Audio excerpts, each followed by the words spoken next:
In this lesson, we are going to be practicing the skill of visualization. My first job for you is to imagine the Hungarian horntail, the dragon from Harry Potter and the Goblet of Fire. If you were like me and you read the books before you saw the films, you would probably imagine something like this. On the cover art for Harry Potter and the Goblet of Fire, the illustrators drew dragons with 2 horns, 2 wings, 4 legs, front legs with claws on what almost looks like hands, and a row of spikes down the dragon's back. The film of the Goblet of Fire gave us this beast. Can you spot any major differences? Well, for a start, the horntail in the films has only 4 limbs. Its front legs have the wings combined, and instead of 2 horns, it has a crown of spikes. The important thing here is neither of these 2 images is wrong. You see, when an author writes, they can give us some details of how something looks, but it's completely impossible to tell you absolutely every detail. So the directors and the illustrators have to make the decisions themselves about what details they add in. When you read, you're the director. You choose what details get added to the movie. So, for example, in the story The Hobbit, we're told that Bilbo Baggins' front door is round. We're not told what colour it is. You decide that for your movie. You also add in the sounds, the smell, the taste, and the feel of things where you decide it fits best. Now, just like our dragons earlier, everybody's movie will be slightly different. There isn't a right or wrong answer, there's just your movie and my movie. Now, just because there isn't a wrong answer does not mean we never change anything. Every so often we will read something in a book that mightn't fit with the picture we have in our heads, so we change it slightly. So just like in The Hobbit, where the further we read into the book, we learn more about how tall the characters are compared to each other or their ponies, and we have to adjust it slightly in our minds as we go. What you're going to do, I will read the book through Grandpa's eyes. Press the spacebar to pause after every page and visualize the extra details. Now, this is a really good book for visualizing with all of the senses. So by the end of the book, you should have at least one visualization for sight, one for hearing, another for touch, taste, and smell. If you like, you can signal to the person nearest to you that you have a visualization by using the hand signal, which is just like the movie signal from charades. Now remember, you're the director of this movie. So, camera rolling and action. Through Grandpa's Eyes by Patricia McGlacken. Of all the houses that I know, I like my grandpa's best. My friend Peter has a new glass house with pebble path gardens that go nowhere. And Maggie lives next door in an old wooden house with rooms behind rooms, all with carved doors and brass doorknobs. They are fine houses, but Grandpa's house is my favourite because I see it through Grandpa's eyes. Grandpa is blind. He doesn't see the house the way I do. He has his own way of seeing. In the morning, the sun pushes through the curtains into my eyes. I burrow down into the covers to get away, but the light follows me. I give up, throw back the covers, and run to Grandpa's room. The sun wakes Grandpa differently from the way it wakes me. He says it touches him, warming him awake. When I peek around the door, Grandpa is already up and doing his morning exercises, bending and stretching by the bed.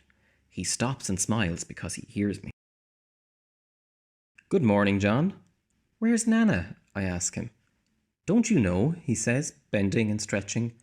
"Close your eyes, John, and look through my eyes." I close my eyes. Down below I hear the banging of pots and the sound of water running that I didn't hear before. Nana's in the kitchen making breakfast, I say. When I open my eyes again, I can see Grandpa nodding at me.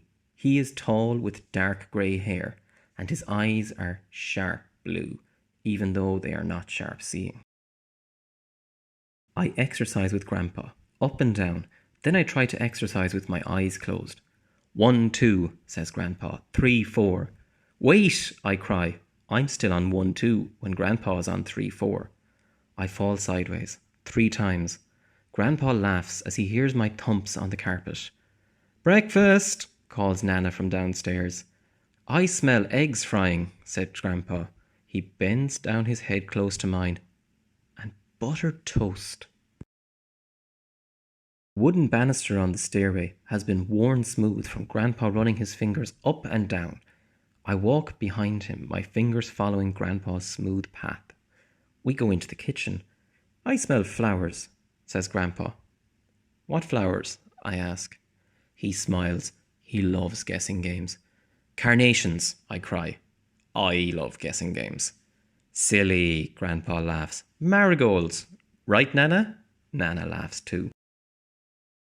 That's too easy, she says, putting 2 plates of food in front of us.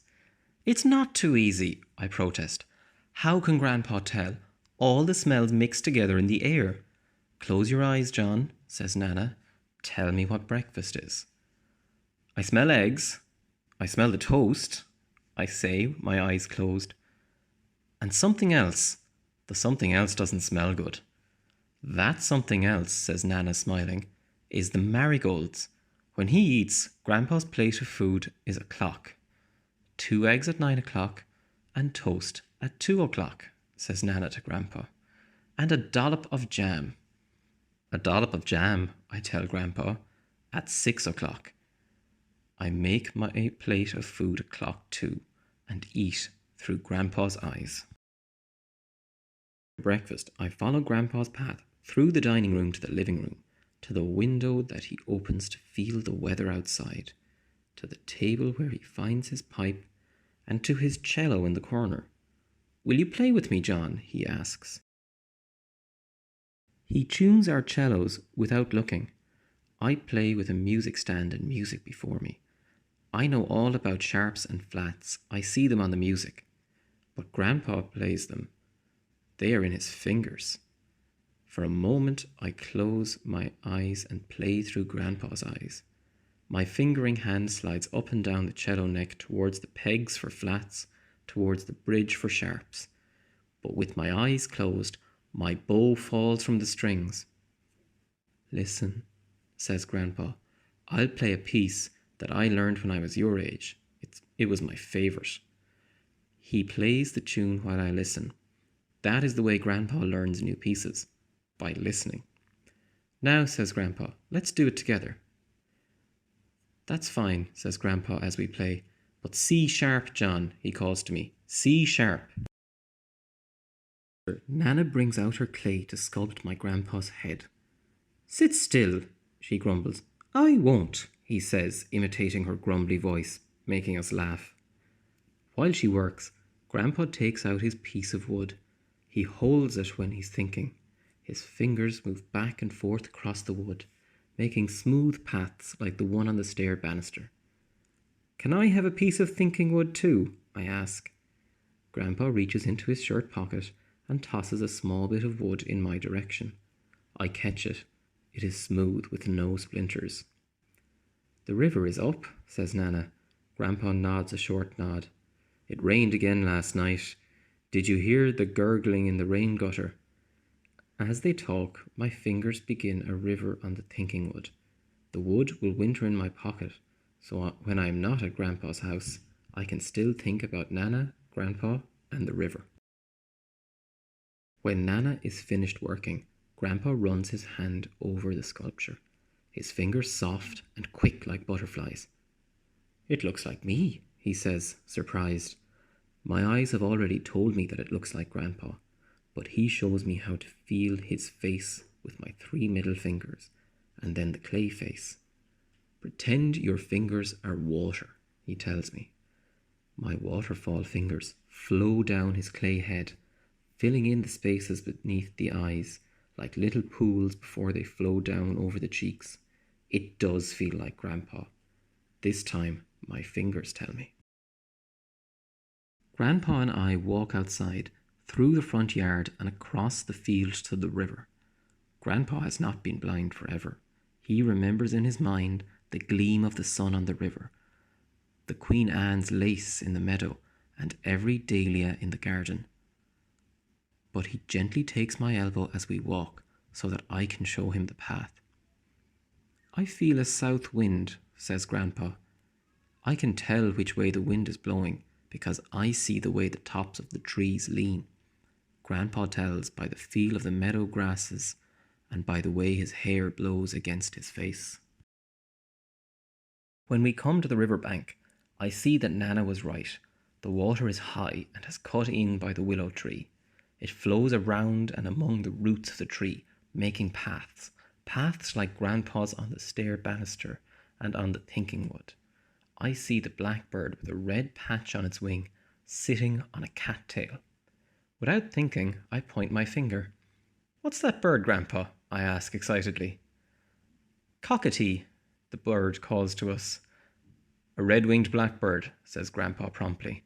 He can't see my finger pointing, but he hears the song of the bird. "And somewhere behind the blackbird," he says, listening, "a song sparrow."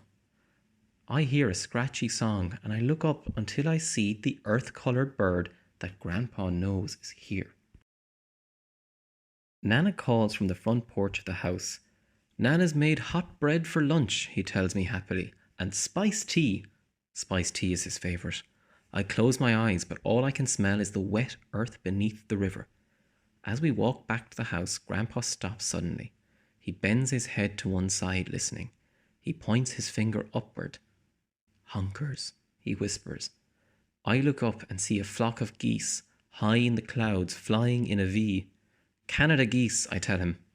"Honkers," he insists, and we both laugh. We walk up the path again to the yard where Nana is painting the porch chairs. Grandpa smells the paint. "What colour, Nana?" he asks. I cannot smell the colour. "Blue," I tell him, smiling. "Blue like the sky. Blue like the colour of Grandpa's eyes," Nana says. When he was younger, before I can remember, before he was blind, Grandpa did things the way I do. Now when we drink tea and eat lunch on the porch, Grandpa pours his own cup of tea by putting his finger just inside the rim of the cup to tell him when it's full. He never burns his finger. Afterward, when I wash the dishes, he feels them as he dries them. He even sends some back to me to wash again. "Next time," says Grandpa, pretending to be cross, "I wash, you dry." In the afternoon, Grandpa, Nana and I take our books outside to read under the apple tree. Grandpa reads his book with his fingers, feeling the raised braille dots that tell him the words. As he reads, Grandpa laughs out loud. "Tell us what's funny," says Nana. "Read to us, Papa." And he does. Nana and I put down our books to listen. A grey squirrel comes down the trunk of the apple tree, tail high, and seems to listen too. But Grandpa doesn't see him. For supper, Grandpa turns on the television.